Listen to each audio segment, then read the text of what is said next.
안녕하십니까. 안녕하세요.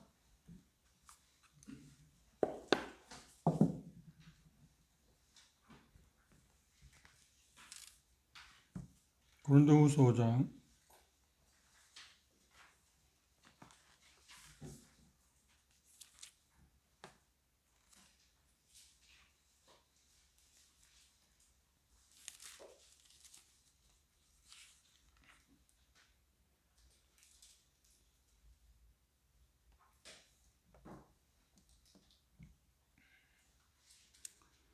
8절부터 11절까지 함께 읽도록 하겠습니다. 고린도후서 5장 8절부터 11절까지 함께 읽겠습니다. 시작. 우리가 당대하여 원하는 바는 차라리 몸을 떠나 주와 함께 거하는 것이다. 그런즉 우리는 거하든지 떠나든지 주를 기쁘시게 하는 자 되기를 힘쓰노라. 이는 우리가 다 반드시 그리스도의 심판대 앞에 드러나 각각 선악간에 그 몸으로 행한 것을 따라 받으려야 합니다. 우리가 주의 두려우심을 알므로 사람을 권하노니 우리가 하나님 앞에 알려졌고 또 너의 양심에도 알려졌기를 바랍니다. 15장입니다.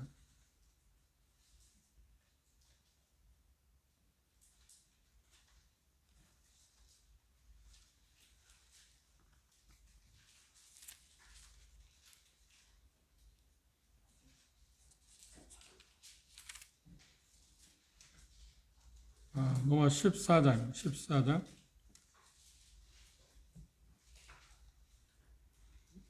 10절부터 13절까지 10절, 11절, 12절만 읽도록 하겠습니다. 로마서 14장 10절입니다. 시작. 내가 어찌하여 내 형제를 판단하느냐 어찌하여 내 형제를 없인 여기느냐 우리가 다 하나님의 심판대 앞에 서리라. 기록되었으되 주께서 가라사대 내가 살았노니 모든 무릎이 내게 꿇을 것이요 모든 혀가 하나님께 자백하리라 하느니라. 이러므로 우리 각인이 자기 일을 하나님께 기뻐하리라. 우리는 그리스도의 심판대 특성에 대해서 생각해 봅시다. 여기 심판대, 그리스도의 심판대, 하나님의 심판대라는 말을 쓰고 있는데 심판대라는 말인 원어에 보면 배마라는 말을 썼습니다. 특별하기 때문에 제가 원어를 사용했습니다. 그건 어떤 거냐면 승자에게, 그러니까 로마 문화 가운데에서는 개선 장군에게 멸관을 부여하기 위해서, 수여하기 위해서 시상대라고 생각하면 됩니다. 황제가 높은 단을 만들어서 그곳에서 개선 장군에게 그가 세운 어떤 전과에 대해서 높이 치하하고 보상하는 자리, 그것을 여기 그리스도 심판대라는 말을 썼습니다. 그 부정적인 말의 심판이 아닙니다. 긍정적인 쪽의 심판이라고 이야기할 수 있습니다.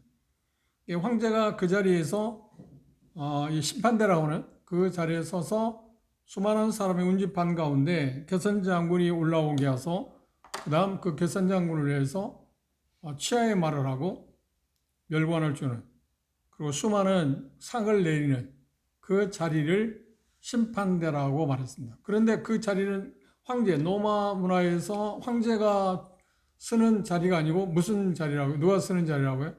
그리스도께서 쓰시는 자리. 그리스도께서 모든 형제자매들, 구원받은 사람들에게 시상하기 위해서, 보상하기 위해서, 상급을 주기 위해서 쓰는 자리가 시상대라고 했습니다. 그리스도의 심판대의 특성 가운데 첫 번째는 그리스도의 심판에 누구만 그 자리에 갈 수 있다고요? 설 수 있다고요? 오직 그리스도입니다. 거듭난 사람들만 그 자리에 갈 수 있습니다. 그럼 두 번째, 그리스도의 심판대 특성 가운데 빼놓을 수 없는 것이 뭐냐면 공정하다. 참 공정하다. 세상에서 공정하다는 말을 우리가 찾아볼 수가 없습니다. 실상은. 공정한 것 같지만 대단히 부조리하고요. 그리고 공정한 것 같지만 그 공정성이 결여되어 있는 것이 이 세상입니다. 그런데 그리스도의 심판대는 정말 공정합니다. 왜냐하면 심판자가 주님이시기 때문에 그렇습니다. 예수님은 공정하신 분입니다. 사사로이 그 어떤 것에 치우치거나 그냥 눈 감아 보는 그런 것이 전혀 없기 때문에 의로우신 재판장이시기 때문에 그리스도의 심판대는 공정하다 그랬습니다. 말씀드린 것처럼 이 심판대는 정죄의 자리가 아닙니다. 이미 정죄는 예수 그리스도에서 십자가에 못 박혀 돌아가실 때 우리가 당할 그 정죄 심판은 다 당하셨기 때문에 우리가 그 심판은 받지는 않습니다. 정죄는 받지 않습니다. 그런데 이 그리스도의 심판대에서 신실하게 충성스럽게 산 사람하고 그렇지 못한 사람들을 심판할 건데 그것이 대단히 엄격할 거다. 어느 쪽으로 치우치지 않을 거다. 그것을 공정하다 그랬습니다. 그런데 여기 그 본문에 읽은 말씀 가운데 고린도후서 5장 11절에는 그런 표현을 하고 있지 않나요? 바울 사도 뭐라 하냐? 우리가 주의 두려우심을 알므로 사람을 권하노니 우리가 하나님 앞에 알려졌고 또 너희 양심에도 알려졌기를 원한다. 그런 표현을 했습니다. 어떤 그리스도에게 불성실한 그러니까 아름답게 살지 못한 그리스도인들은 이 자리는 대단히 어떤 면에서 두려운 자리입니다. 자기가 느끼는 그 어떤 두려운 자리라고 생각할 수 있습니다. 이 자리는 디모데후서를 한번 볼까요? 4장입니다.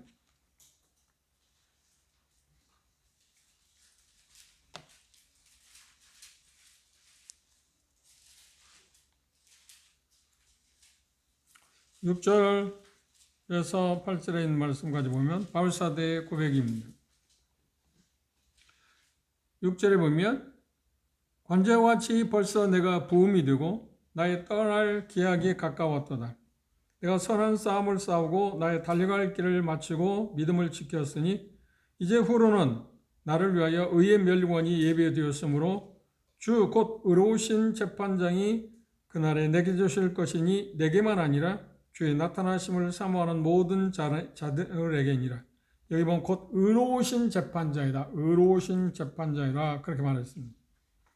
이 자리는 거듭난 후에 구원받은 나후에 그 삶의 길이가 얼마나 될지는 모르지만 그 삶에 대해서 평가받는 그런 자리입니다. 세 번째, 그리스도의 심판대의 특성 가운데 빼놓을 수 없는 것이지만 철저한 심판이다. 철저한 심판이라고 하는 말은 고린도후서 5장 10절을 다시 보시면 이렇게 표현했습니다. 이는 우리가 다 반드시 그리스도의 심판대 앞에 드러나 각각 선악과라. 여기 표현 가운데 드러나라는 표현을 썼습니다. 드러난다는 말은 철저한 심판이다. 다 나타나게 된다. 다 드러난다. 속속들이 꾸민 것이 없이 감출 것이 은밀하게 감추어지는 것이 하나도 없이 다 드러난다 그럽니다. 이 말이 어디에서 나오냐면 드러난다는 말이 어디에서 나오냐면 우리는 종종 인간관계에서 당신 호주머니에 뭐가 들었잖아. 아니 내 호주머니에 아무것도 안 들었어.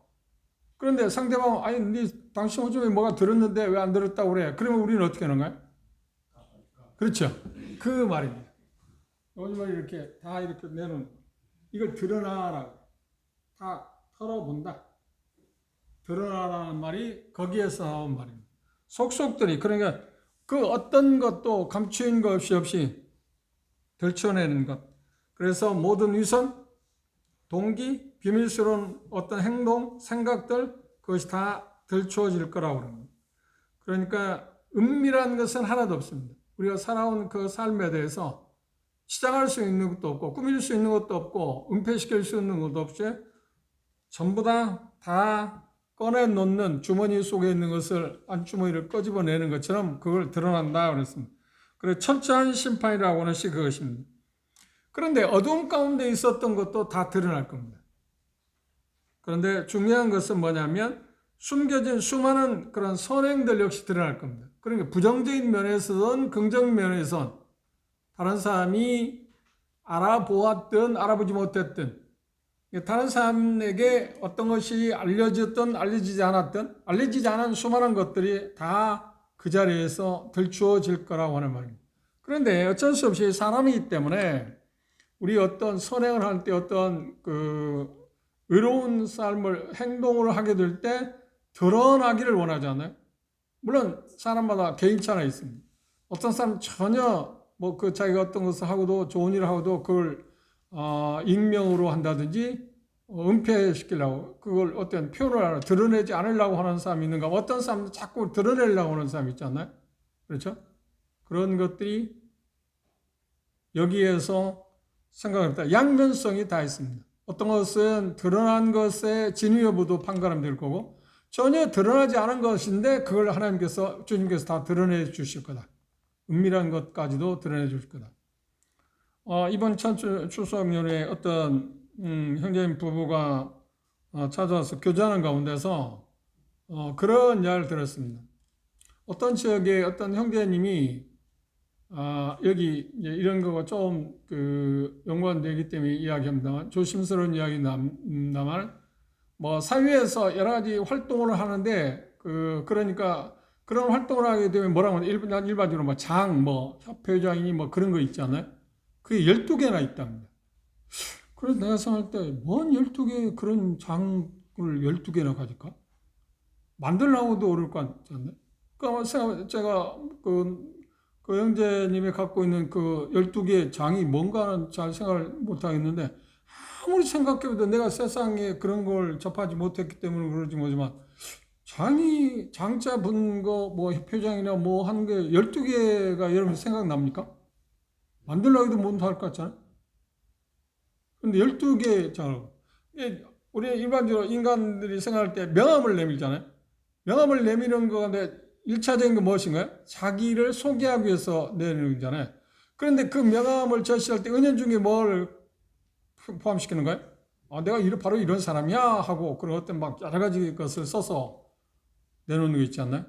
그런 것들의 진위 여부도 하나님 평가하시겠지만 전혀 그런 게 아닌 것, 그러니까 감추어진 것, 자기 자신이 어떤 것을 선행을 하고도 들춰내지 않은 그것들도 다 들춰낼 거다. 주님께서 평가할 거라고 하는 이야기입니다. 그래서 그런 부분에 대해서 너무 속상할 필요 없습니다. 내가 열심히 주님 앞에 은밀하게 어떤 일을 했는데 다른 형제자매들이 알아주지도 않고 또 어떤 형제자매들은 열심히 자기 자신을 그런 게 과시한다 뭐 하는 이야기잖아요. 그런 것들에 대해서 나타나고 드러내고 이름이 불려지고 할 때 그걸 부러워하지 마십시오. 그건 오히려 어떤 면에서 예수님께서 말씀하신 마태복음 5장에 있는 말씀에 보면 이미 뭐라고 했나요? 상을 받았다. 은밀한 중에 하라고 그랬잖아요. 구제나 모든 은밀한 중에. 드러내는 것은 별로 드러냈을 때 이미 사람들로부터 평가를 받았지 않나요? 칭찬을 받았지 않나요? 어떤 보상도 받고. 그러니까 일부러 그렇게 하는 것은 아니다. 내가 그냥 했는데 어떤 보상 받는 것은 어쩔 수 없는 거고 내 사람은 속성 가운데 그런 속성을 갖고 있는 사람이 있어요. 자꾸 과시하고자 하는 거. 자기가 뭐 드러내고자 하는 거. 그런데 주님께서는 우리에게 말씀하신 걸 보면 그런 것들에 대해서는 이미 세상에서 그런 거 했냐? 그래서 그런 거 받았냐? 그러면 내가 그것은 계산해 주지 않겠다. 그리고 은밀하게 한 그런 모든 것들에 대해서 주님께서 심판한다고 그랬습니다. 그래서 이 표현 가운데 철저한 심판이라고 그랬습니다. 쉽게 말하면 어떤 면에 정당성, 내가 정말 주님을 위해서 한 그 모든 것들이 하나도 감춰지지 않고 입증될 거다. 그때까지 이 세상에 살아가는데 그것이 내가 한 것들이 드러나지 않거나 사람들이 알아주지 않는다고 그래서 염려하지 마십시오. 그날 가면 그것을 주님이 다 밝혀내실 거나 드러내실 거라고 이야기하고 생각하고 있으니까 그렇기 때문에 그 자리에 가면 깜짝 놀랄 일이 많겠죠. 그렇지 않아요? 그래서 스포츠는 그런 이야기 했습니다. 그때 그 자리에 가면 어떤 사람들이 저분은 상을 많이 받을 거야. 저 사람은 뭐 상이 별로 없을 거야. 그런데 전혀 반대의 양상이 나타날 거다. 전혀 예기치 못하는 사람이 많은 칭찬을 주님을 받고 예견할 때 저 사람은 더 많은 것들을 받을 수 있을 거라 생각하는 사람이 전혀 그러지 못한 입장에 처할 수 있는 사람들이 많을 거다. 그게 대단히 중요하잖아요. 그런 부분들. 그래서 어떤 일을 하게 될 때 은밀하게 이게 그리스도의 심판대에서 그게 다 드러난다. 그리스도의 심판대의 특성 가운데 네 번째가 뭐냐면 편견이 없는 심판이다. 우리를 판단하실 때 근거가 어떤 거예요? 어디에 있는가요? 사람은 뭘 본다고 했어요? 의무를 보지만 하나님은 뭐야? 중심을 보신다. 의무. 그러니까 우리가 어떤 일을 하게 될 때 동기 자체를 본다. 똑같은 일을 어떤 사람이 두 사람이 있는데 어떤 두 형제자매들이 있는데 똑같은 그 일을 했을 때 똑같은 어떤 성과를 냈다고 생각해서 그 차이는 있겠죠. 아무리 어떤 일을 하는데 똑같은 성과를 낼 수 없지 않나요? 그런데 비슷한 성과를 냈다고 할지라도 그 사람이 어떤 마음으로 동기 그러니까 어떤 마음으로 그 일을 했느냐 하는 것 갖고 더 평가한다는 말이에요. 동기가 대단히 중요하다는 말이에요. 그렇죠? 그래 우리는 순수한 우리가 지난 시간에 배웠잖아요. 우리가 주님을 섬기는 동기는 어디에 있어야 한다고요? 하나님의 사랑과 은혜에 대한 감격 때문에. 나를 구원하신 것도 놀라운 일인데 하나님을 위해서 뭔가 예수 그리스도를 위해서 뭔가 할 수 있는 기회를 줬다는 그 감격스러움, 은혜에 대한 감격을 안고 우리가 어떤 일을 해야 한다고 이야기했잖아요. 그런 것들. 그래서 편견이 없는 심판이다. 사실에, 정확한 사실에 입각해서 예수님은 평가할 거라고 그랬습니다. 어떤 꾸밈, 그리고 우리의 어떤 위장된 것, 그런 것들 아니고. 그런데 이제 중요한 것은 우리의 관계 가운데, 인간 가운데는 제 마음의 생각, 뜻을 여러분이 다 알지 못하잖아요. 또 여러분들의 마음과 생각, 뜻을 다 알지 못하죠. 어떤 일을 할 때. 근데 주님은 어떻게 나오냐? 우리 마음을 아시는 분이기 때문에, 우리를 창조하신 분이기 때문에 마음의 생각과 뜻을 다 알고 그것에 근거해서 평가하신다. 그래서 그 심판은 편견이 없다 그랬습니다. 히브리서 저자는 그 표현을 이렇게 표현했습니다. 4장을 한번 보실까요?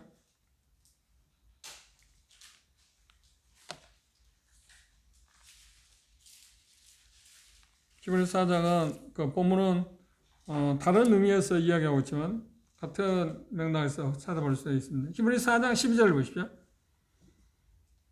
하나님의 말씀은 살았고 운동력이 있어 좌우의 날선 어떤 검보다 예리하여 혼과 영과 및 관절과 골수를 찔러 쪼개기까지 하며 또 마음의 생각과 뜻을 뭐라고요? 감찰하신다. 감찰한다는 말은 다 밝히 드러낸다. 하나님은 우리의 생각과 뜻, 그 모든 것들을 다 드러낼 거다. 그래서 예수 그리스도의 심판은, 그리스도의 심판대에서는 편견이 없다.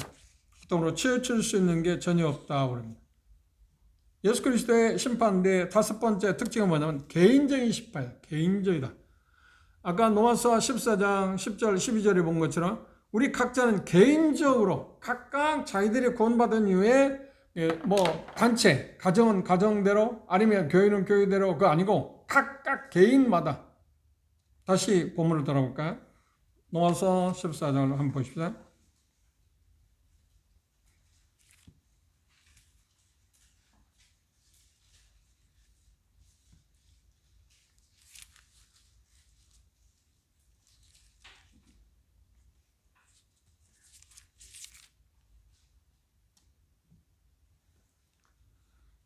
(12절) 주목해 보십시오. 14, 15. 이러므로 우리 각인이 각각 자기 일을 하나님께 직공할 거라 말은 뭐랍니까?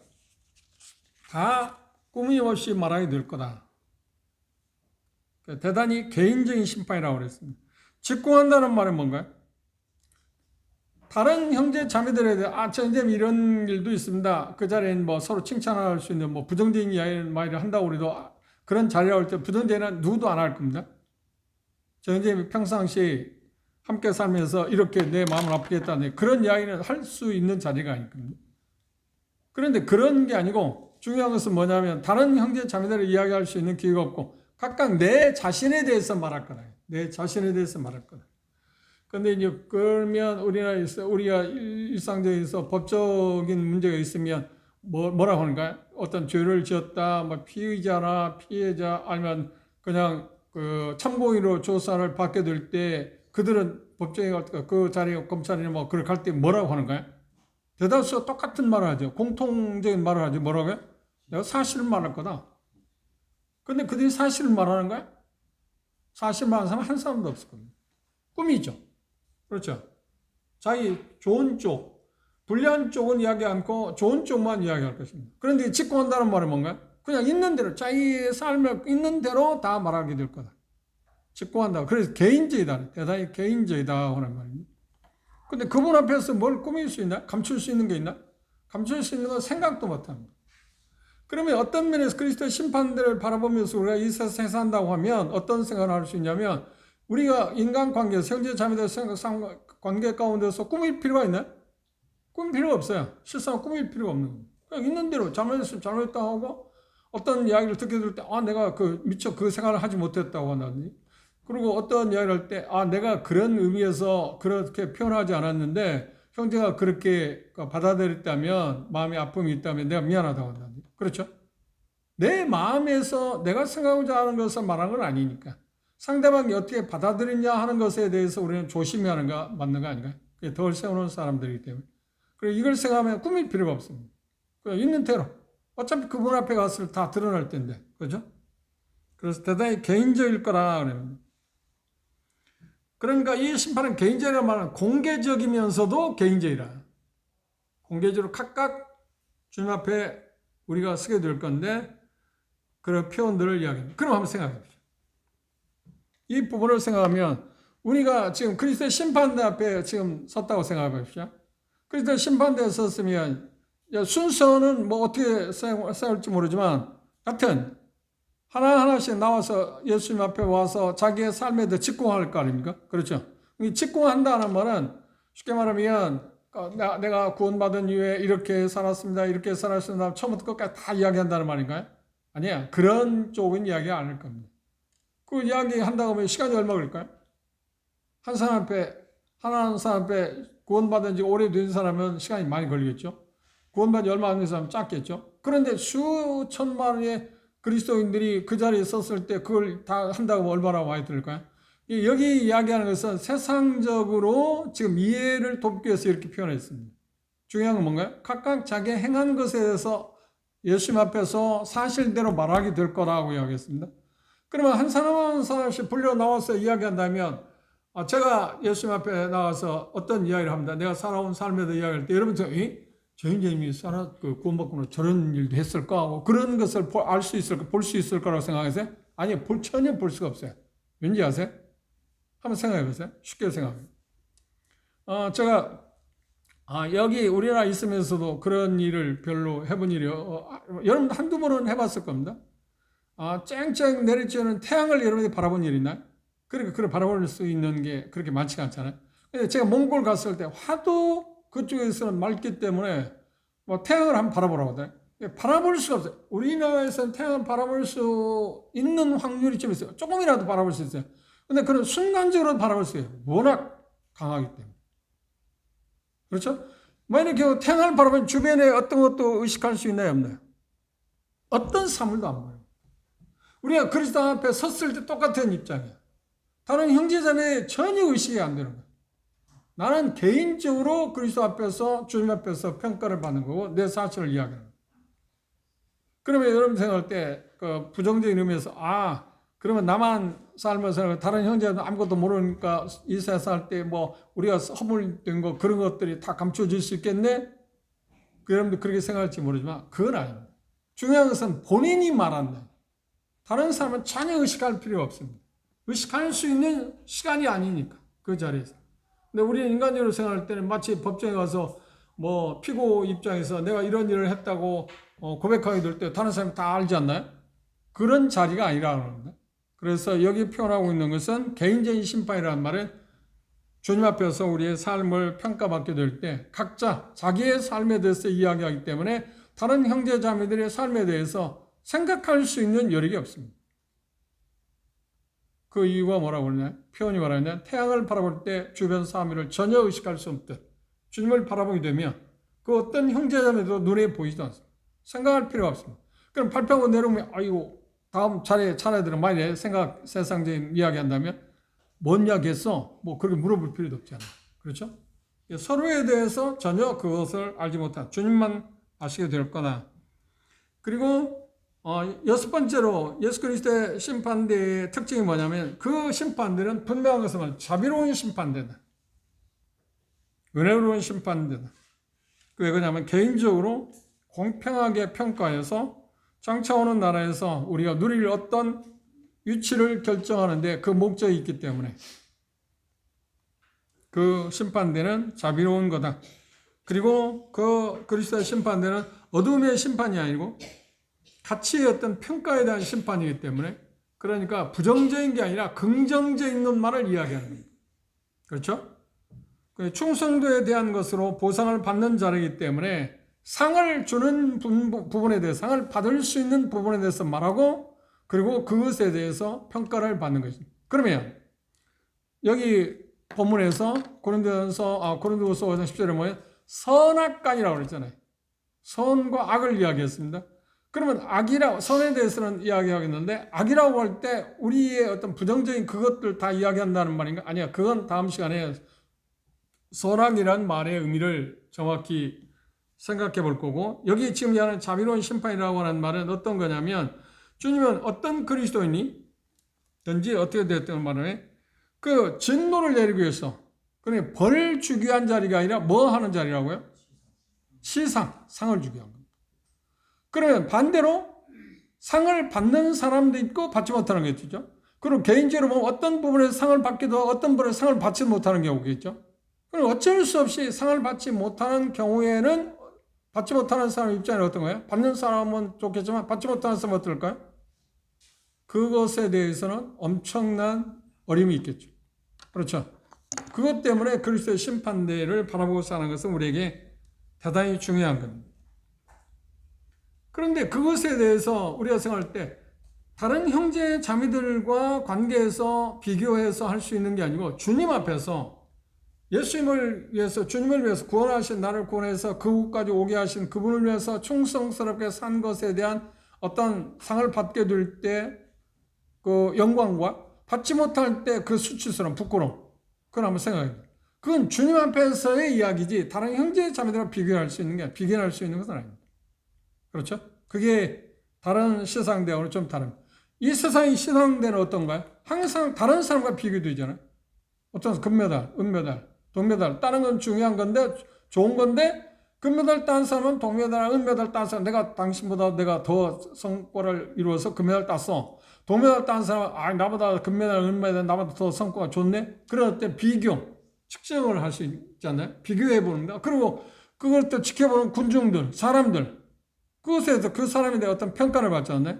그런 자리는 아니라는, 이 자리는 주님으로부터 받는 거기 때문에 주님 자신과의 관계지 다른 사람들과 관계는 아니다 하는 것이 이 그리스도의 심판대 독특성입니다. 이 세상의 심판대는 보상받는 것은 전혀 아니잖아요. 모든 사람이 알게 되고, 그리고 그것에 대해서 평가가 차등이 있습니다. 그런데 여기에서는 주님 앞에서 그것을 받고 안 받고 하는 것은 주님 앞에서 자기 자신이 느끼고 생각해야 할 문제라고 생각합니다. 충성되한 보상을 받을 수 있는 자에게는 상을 주고, 합당치 못한 삶을 산 그리스도인이 뭔가요?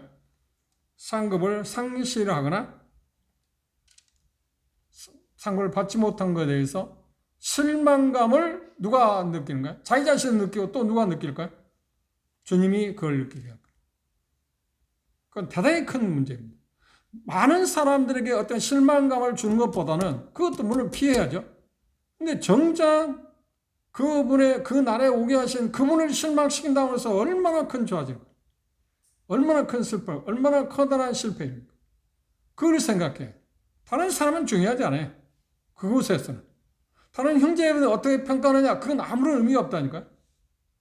그분 앞에서 그분으로부터 어떤 평가를 받느냐 하는 것은 그분 자신과의 관계에서 우리가 생각해야 할 문제이기 때문에, 그런데 주님께서 이런 그리스도의 심판대가 자비로운 심판대라는 말은 어떤 것을 의미하고 있냐면, 주님께서는 심판장이신 주님께서는 거듭난 그리스도라면 어떤 것든지 만들어서 보상을 해주고 싶어요. 상을 주고 싶어요.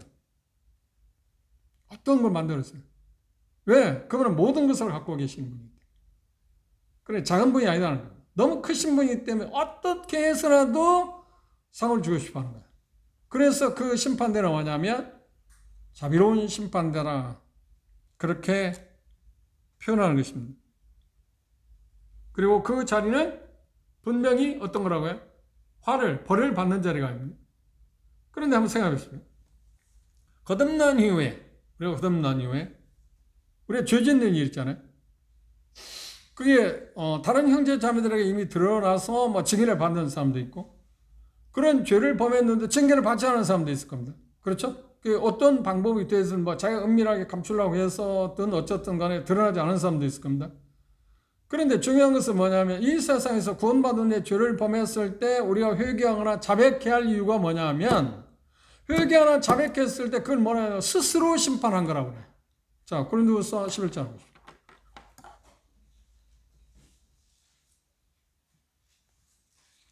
고린도전서 11장입니다.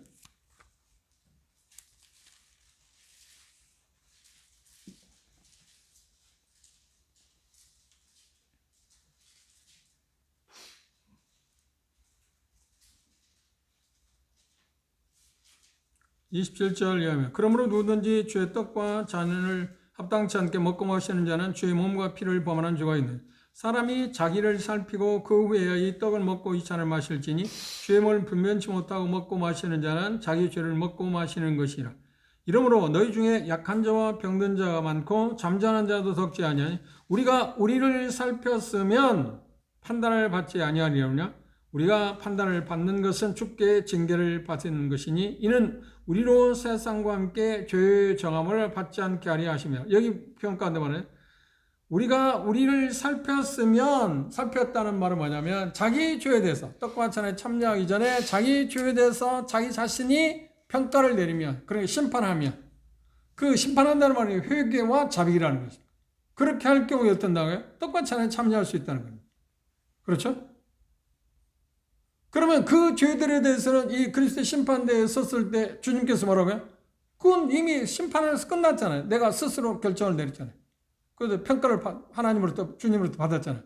그걸 들춰낼 이유가 없습니다. 그리고 부정적인 죄에서 이 자리는 지금 우리가 구원받은 어떤 죄를 지었느냐, 연약함으로 어떤 사람들을 실망시키나 실족했느냐 그걸 평가하는 거라고요? 아니요. 선악이라고 표현할 때 악이 거기에 포함되는 것처럼 보이지만 악의 선악이라고 표현할 가운데 그 악은 거기에 포함되는 게 아닙니다. 이 그리스도의 심판대의 특성은 뭐냐면 악과 우리가 구원받은 이 어떤 부정적인 것, 그런 죄, 그런 부분에 대해서 말하는 게 아닙니다. 단지 그것들은 어떤 영향을 미칠까요? 상을 빼앗김을 당하는 것. 받을 수 있는 것에 기회를 상실하는 역할을 할 뿐입니다. 만일의 경우 그런 일이 없겠지만 주님 앞에 내가 이렇게 주님 섬기면서 이렇게 했는데 왜 그것에 보상이 없습니까? 라고 혹시 말하는 사람이 있다고 하면 주님 뭐랄까요? 네가 전에 그걸로 인해서 받을 수 있는데 이런 것 때문에 내가 못 받았어. 그게 뭔가요? 구원받은 후에 죄를 지은 것. 그게 자백하고 회개했을지라도 무슨 말 알겠어요? 그것 때문에 우리는 어떤 것을 받을 수 있는 것을 놓친다고 하는 거예요. 그것 때문에 불이익을 당하는 것은 아니죠. 불이익을 당하지 않는다는 말은 상을 받지 못하는 불이익은 있지만 부정적인 쪽에서 불이익을 당하지 않는다는 말입니다. 이게 세상은 좀 다르잖아요. 그래서 그 자리는 자비로운 심판대란 말이 그런 의미입니다. 그런데 앞에서 말씀드린 것처럼 그렇다 할지라도 우리가 이 세상에 살면서 경건하게 거룩하게 삶을 살아야 할 이유가 뭔가요? 생을 빼앗기지 않기 위해서이고 그리고 그날 가서 부끄러움을 당하지 않기 위해서인 거 아닌가요? 그렇죠? 그리고 주님을 기쁘시게 하는 자라고 하는 말을 듣고 싶은 사람이기 때문에 그런 평가를 받고 싶은 마음이 있기 때문에 그런 어떤 우리의 연약함으로 구원받고 나서 어떤 죄를 지음으로 말미암아 그 내가 당연히 받을 수 있는 보상을 받지 못한다는 것은 대단히 슬픈 일. 그래서 어떤 분이 그렇게 표현했습니다. 전에도 좀 표현했습니다. 그리스도의 심판대 가면 쉽게 말하면 제가 구원받고 나서 주님을 만날 때까지 주님께서는 내가 받을 수 있는 상을 다 마련했다는 거예요. 그 자리에 가면 어떤 경기를 하면 내게 맞는 어떤 상을 주겠다고 하는 게 아니고 내가 받을 수 있는 상 종류가 수없이 마련했대요. 우리 각자. 그렇죠? 그게 이제 하나님의 은혜라는 겁니다. 마련해 놨는데 경기의 법대로 제대로 했을 때 그 상을 받고 A나 B라고 하는 상을 받고 그런데 그러지 못했을 때 C라는 상을 받을 수 있는데 C라는 상은 내게 이름이 써 있는데 내가 받을 수 있다 못 받나? 못 받나? 그러니까 더 아프다는 거예요. 이게 그리스도의 심판대의 특성이랍니다. 특이하죠? 그렇죠? 지금 그걸 이야기하는 겁니다. 스폴전이가 그런 표현을 했어요. 우리의 기도에 대해서 그런 표현을 했습니다. 어떤 말이 주님 날에 갔는데, 주님 날에 갔을 때 베드로가 천국을 안내하면서 어떤 커다란 공간으로 안내를 했답니다. 그 커다란 공간으로 안내했는데 그 공간에 수많은 상자들이 있더랍니다. 여러 층으로 수많은 상자들이 겹게 쌓여 있더랍니다. 그래서 물어봤답니다. 베드로에게. 저 상자들은 무엇입니까? 그러니까 베드로가 말하기를 형제님이 구원받고 나서 기도함으로 말미암아서 받을 수 있는 응답받을 수 있는 상들이 저 상자 안에 다 들어있습니다. 그럼 내 거는 어디에 있습니까? 그러니까 안내해가지고 그 이름이 자기 이름이 써있더래요. 그래서 그 상자의 내용을 한번 볼 수 있습니까? 그러니까 내가 얼마든지 개방할 수 있지. 그래 개봉을 해줬어. 그런데 그걸 보니까 어떻게 하냐면 내가 구함으로 말미암아서 받을 수 있는 응답받을 수 있는 상들이 수두룩한데 구하지 못하고 죄 가운데 살았기 때문에 받지 못하는 상들이 그곳에 많이 쌓였더라는 거예요. 그때 얼마나 억울하겠습니까? 처음부터 그게 없으면 상관이 없잖아요. 좀 다르죠. 이 세상에 뭔가 했을 때 그 사람이 상을 주는데 이미 하기도 전에 받을 상을 마련해 놓고 그것들에 대해서 주님께서 우리에게 주신다. 그래서 요한계시록 22장에 표현이 그런 표현이 있습니다. 한번 보십시오. 어디에 근거하냐면 거기에 근거한다고 이야기를 하기도 합니다. 요한계시록 22장을 보십시오.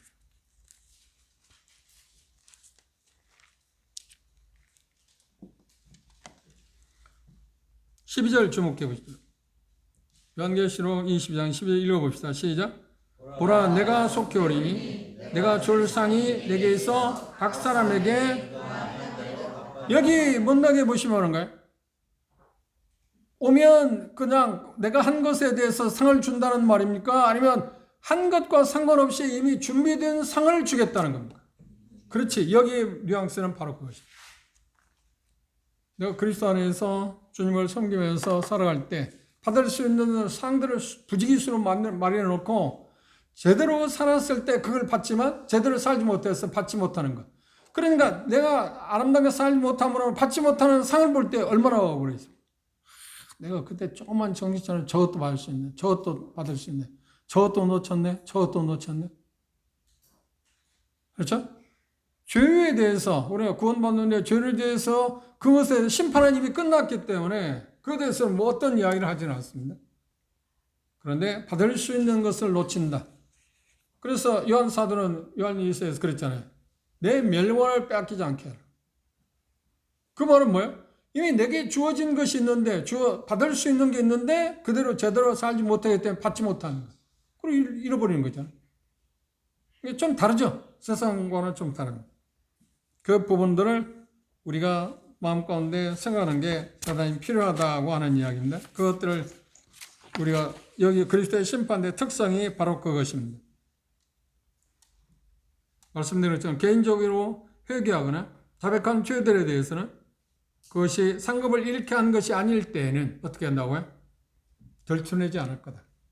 그리고 들춰내는 한이 있다고 하면 뭔가 내가 그런 일로 인해서 이걸로 인해서 하나님 주님 앞에 상을 받을 만한데 왜 그 상이 없습니까? 할 때 아니야 네가 이렇게 했기 때문에 내가 이 상을 너한테 줄 수 없어. 그런 일이 있게 돼. 그렇게 하진 않을 겁니다. 내가 스스로 알겠죠.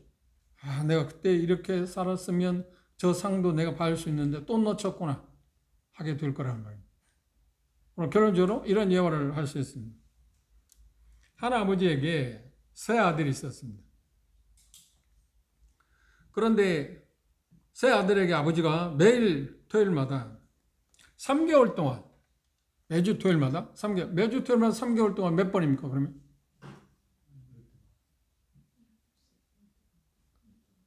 12번? 12번. 그러니까 토요일마다 12번 마당에 잔디를 깎으면 비행기를 태워서 해외여행을 보내주겠다. 세 아들들이. 그런데 두 아들들은 아버지가 그렇게 할 거라 믿고 어떻게 했어요? 매주 토요일마다 잔디를 깎았어요. 그런데 한 아들은 뭐냐면, 잔디, 매주 토요일마다 잔디를 깎는다고 거액을 들여서 비행기 타갖고 해외여행을 시켜주겠어? 안 깎았습니다. 그런데 3주 딱 지났습니다. 3주 딱 지나 아버지가 세 살을 모아놓고 뭐라고 했냐면, 두 아들에게는 너희들이 내가 말한 대로 했기 때문에 해외여행을 주겠다. 티켓을 끌어줘서 해외를 시켰습니다. 그러면 그걸 받지 못한 아들은 왜 못 받았나요? 그 받을 수 있는 확률이 그에게 있었나요? 없었나요? 있었죠. 있었어요. 그 아버지에게는 이미 그 티켓이 3장이었나요? 2장이었나요? 3장이었어요. 3장이었다니까. 2장이 아니었다니까? 1장이 아니었다니까? 3장이었다니까? 세 아들이니까. 세 아들이 다 그렇게 하기를 원했잖아요. 그런데 2 아들만 티켓을 받고 한 아들은 받지 못했다. 이게 지금 여기서 말하고 있는 부분입니다. 그리스도의 심판대의 의미를 우리가 한번 생각해보고 아까 말씀드린 것처럼 우리가 그날을 바라보면서 물론 그것을 의식하고 매 순간만 살 수는 없을지도 모릅니다. 그런데 우리 마음 가운데 자꾸 그걸 떠올리면서 내가 멸망을 잃는 일이 없어야겠다. 그래서 우리가 연약한 가운데 넘어질 때 즉각적으로 회개하거나 자백함으로 말미암아서 그것에 대한 불이익을 받지도 말아야 할 거고 또 그것으로 인해서 우리가 상급을 받을 수 있는데 분명히 내 몫이 있는데 그걸 받지 못할 수 있는 확률이 있다는 걸 생각하면 우리는 얼마나 조심해야 하는 거예요. 그럼 경성해야 돼요. 깨어 살 수밖에 없지 않나요? 그래서 바울사도는 5장 10절에 뭐라 했나요? 나는 그래서 힘쓴다. 뭘? 주님을 기쁘시게 하고 있어요. 나는 정말 전력 투구한다.